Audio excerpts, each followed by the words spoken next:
Hello everyone, my name is Caleb Letkowitz and that is my dog. My name is Caleb Letkowitz and this is my presentation over oral histories as a method of research.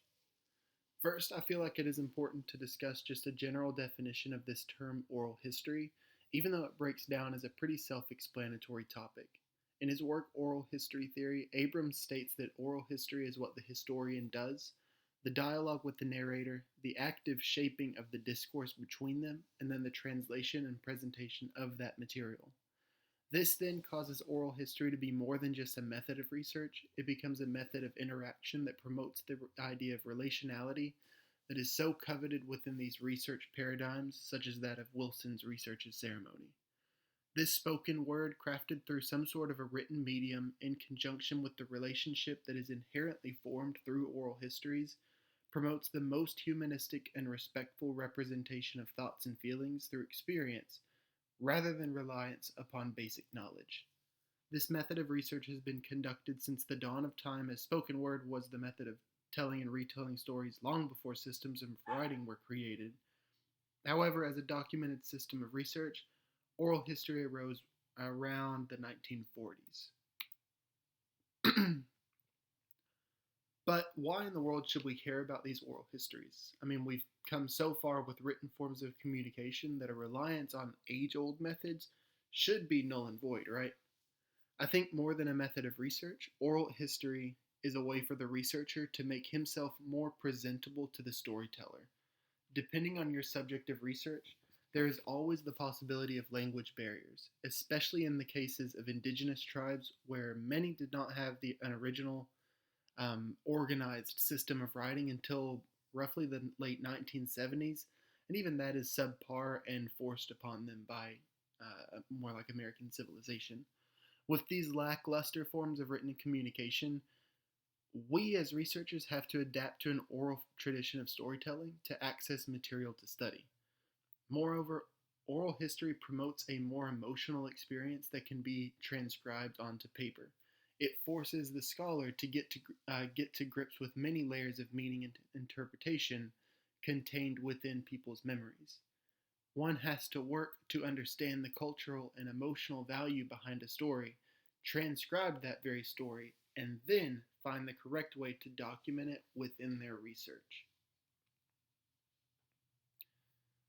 So, in one of their articles, or one of their books, I should say, Thompson and Borna identify three overlapping forms of oral history rather than just one generic form of research.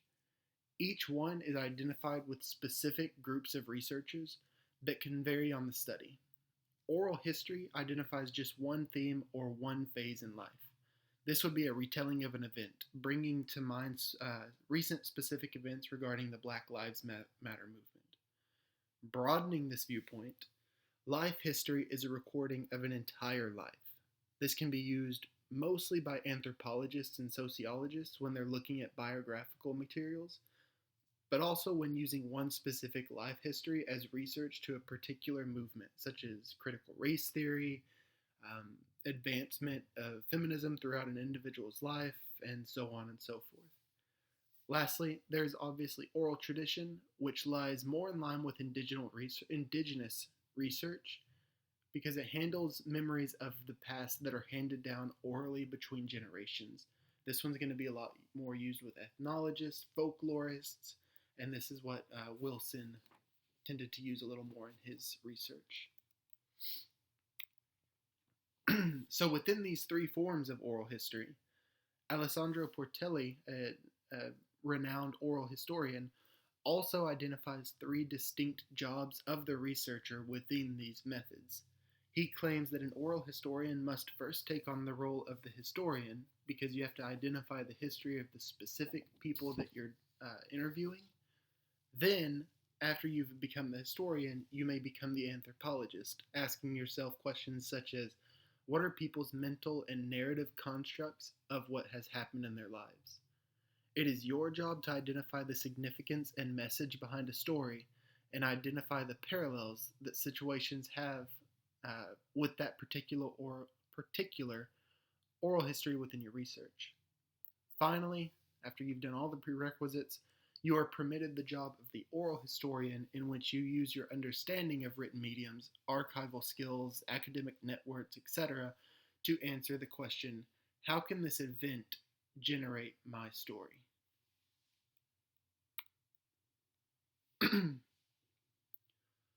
Through all this partitioning between modes of oral history and different jobs within the methods, there's an inherent relationship that I also must address, as it is essential within this particular construct of research. That's the relationship between storyteller and co-author.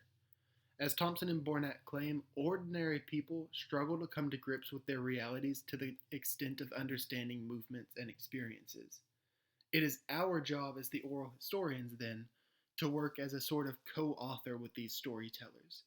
They tell their stories as best as they can, and we construct the stories in ways that help both them and us understand the experiences of that storyteller.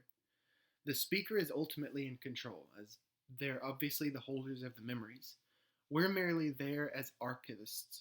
As Pertelli believes, this is not really a technique, it's more like an attitude that we must express as a researcher. One's got to put aside their researcher tendencies to instead be open and flexible when working with someone else's story. Forming a team is a necessity to bring these stories and thought processes to life in a way that would be otherwise impossible. There are, of course, the more meticulous aspects of oral history as well.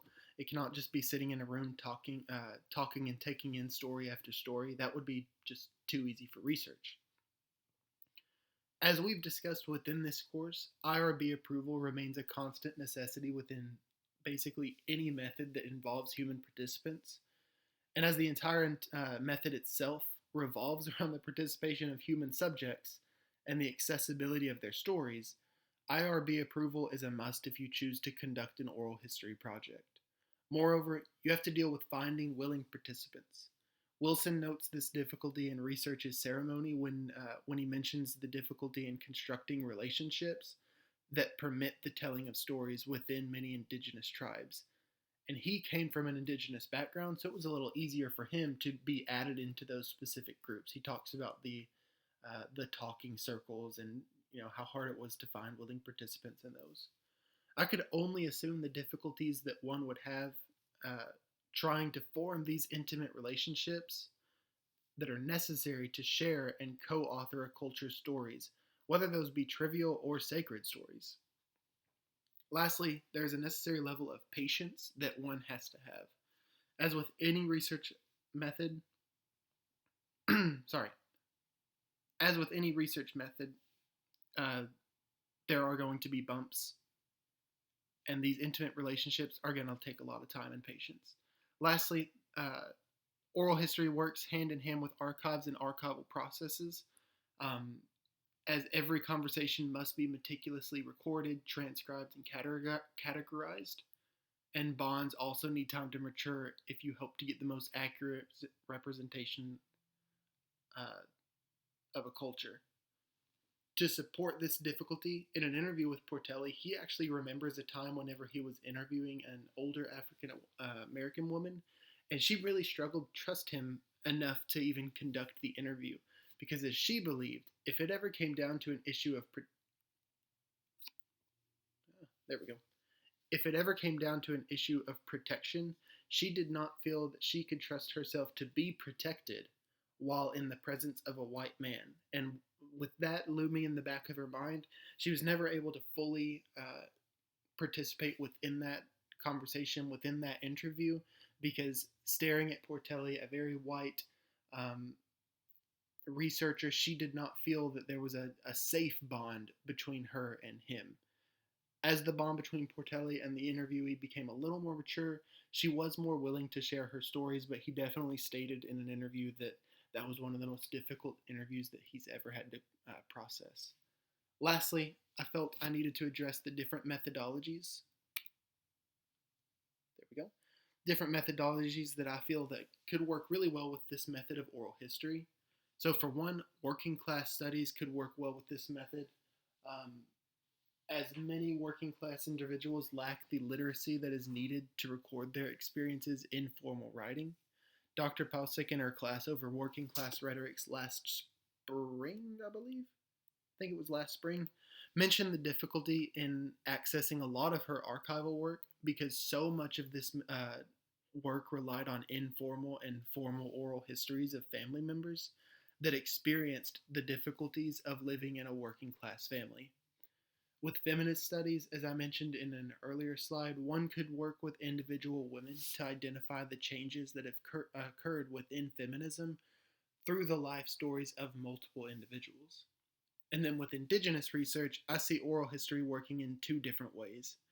One is the way that Wilson conducts indigenous research through relationality. These oral histories promote relationships that illuminate some of the more intimate stories within a culture and allow the researcher to work from an interior position in the culture. Another is from more of an ethnographic standpoint of research, in that you could study and better identify a culture from an exterior perspective through the differing oral histories of various people within a cultural group. Lastly, I see oral histories working with a critical race lens in that you can identify the progression of civil rights movements through different oral histories, life stories, and oral traditions within a minoritized group or culture of people. Here's my works cited. A lot of everything that I researched was through interviews, especially with Portelli. I pulled from his interview a lot. And then Thompson and Abrams were my main sources. Those were the books that I read the first couple of chapters on to get as much information as I could. If you have any questions, please let me know. Thanks for watching.